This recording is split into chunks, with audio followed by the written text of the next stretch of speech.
Hey guys, this is Poetspice, Jamie Lula Tallulah, and I am here to do another edition of the Home for the Holidays collab 2020. This is also serving as a design team video for the Not Too Shabby shop. So I'm going to show you the products that I used, and then I'm going to do a coloring section, and then after that, that will be the project, the final project. Okay, so stay tuned and watch, and then don't forget to check out the other ladies, and then also check out the links for the Not Too Shabby shop. A lot of these products are still in her shop, and you can get them. Woohoo! All right, so I'm going to go ahead and show you. First of all, I talk about it, but I don't really show it most of the time. So I like to use the My Favorite Things hybrid ink. With it being hybrid, you can use it for watercolor and stamping, and it's like alcohol coloring and everything. So these are just two that I have, so I used those. I used the Honeybee, so if you know Honeybee, I used the Honeybee House Builder die. So it creates this cute card, and you have all these pieces to create the basic house. So this is one set that you would use for the basic. So any of the add-ons go on this one. So you need that one. And as of filming this, it was still in her shop. And then I have the Christmas one, although it's called, what is this one called? It's called the Gingerbread House add-on. So you have this die set, you have this stamp set, and then you have a stencil that was with this as well.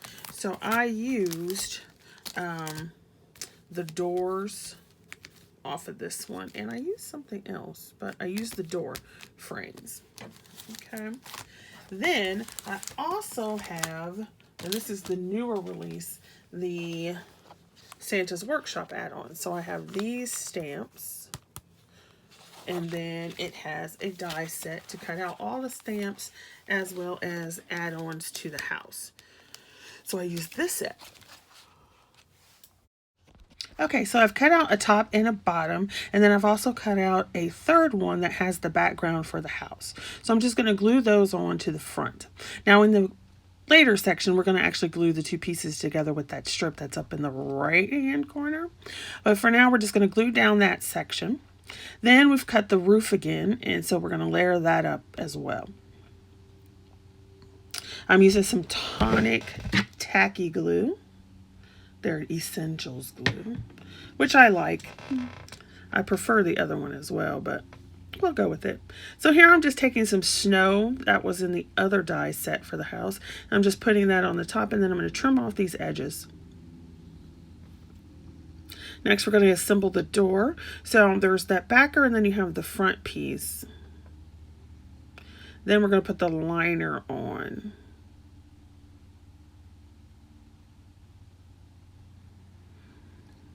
I wasn't sure about how high this door should be in comparison because this is from a different die set. So we're going to just kind of dry fit it.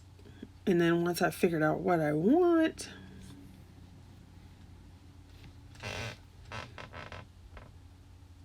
then we can go ahead and adjust. So I'm gluing on the stairs at the bottom. And this set of dies here is from the Santa's Workshop. I'm going to trim down that door, as you see, because I was like, I don't like the height. We need to fix it. Then I also did not want the stripes of the building to show through like the awning section.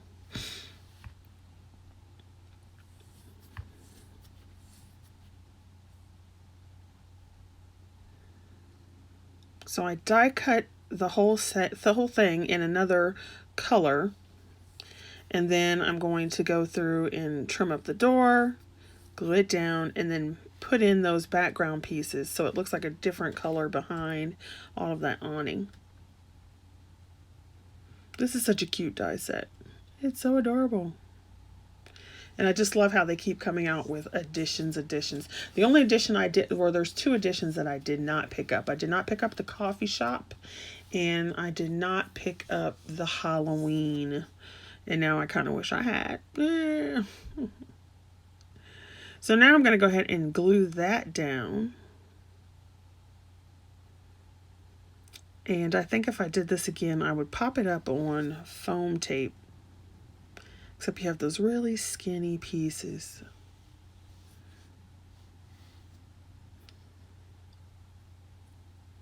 I wanted to do the same thing with that barn section. It's not really a barn section, but that's what it reminds me of.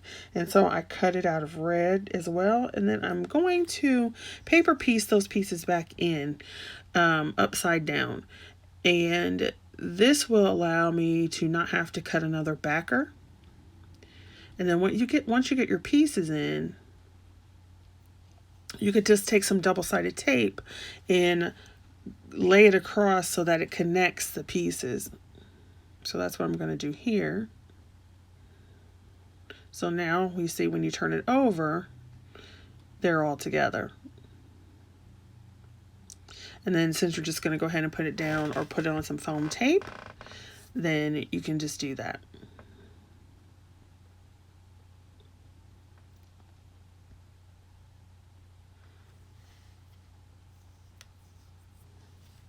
Here I wanted to push that all the way down to the top of that awning. So we had to do a little bit of adjustment and then put some glue on it and slide it down there further. So that's one tip I do have for when you assemble pieces like this, is to leave some sections unglued where you know another piece might have to go behind or in front, so forth. That way, if you need to lift it up or shift it a little bit, you still have a little bit of wiggle room. Which is why you'll see that I did some tape as well as glue. I wanted to back those windows because I did not want that red to show through, and I wanted it to look like lights. So I'm gluing it here down on some gold paper, and then I'm going to cut it out and then undercut it. So if you undercut, what you're basically doing is you're angling your scissors so that when they cut beneath the line that you have on the outside. So if you cut with your scissors straight up and down, you're going to get right on the line or even over the line. If you tilt them, you undercut, then you pretty much always don't have extra hanging out. Hopefully that makes sense. I mean, you could see what I'm doing. If you would like a specific demonstration on undercutting, you can let me know that in the comments below. Yeah, and don't forget to like and subscribe and share.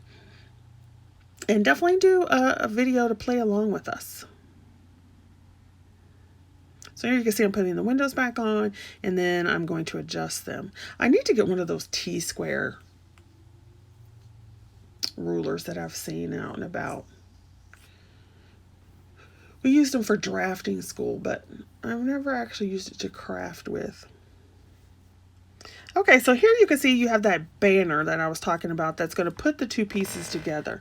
So I put tape on one side, and then I'm just going to line it up on the edge of the base card.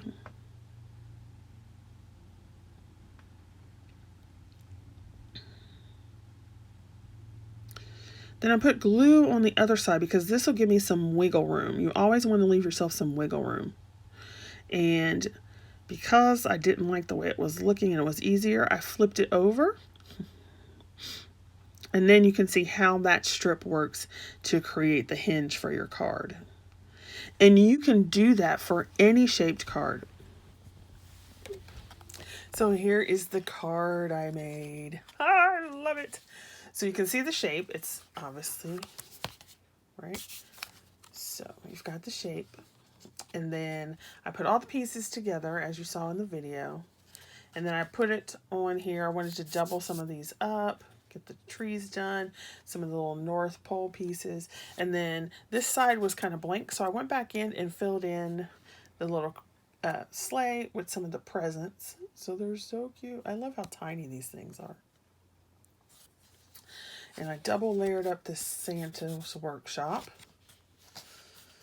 So forth. So cute. And you may be able, yeah, you can see a little bit. You can start seeing the sparkle come from the sparkle pen. Here's that piece where you put it together to make the card. Now you could just go ahead and put the die over the edge and not have to worry about the extra piece. So there, and then I just took some scraps again. So like I've said in previous video, take the scraps that you were using and use it on the inside to mat and layer your card. Then you can have your little sentiment that you write, and there's an extra little tree. And so that tree comes from this set, because I don't think I showed that. Okay, so there is my project, and definitely go check out the Not Too Shabby shop, and I will leave those links below, and then also go and check out the other ladies in the collab. Thanks for watching. Don't forget to like, subscribe, share, and make a response video. See you guys later. Bye.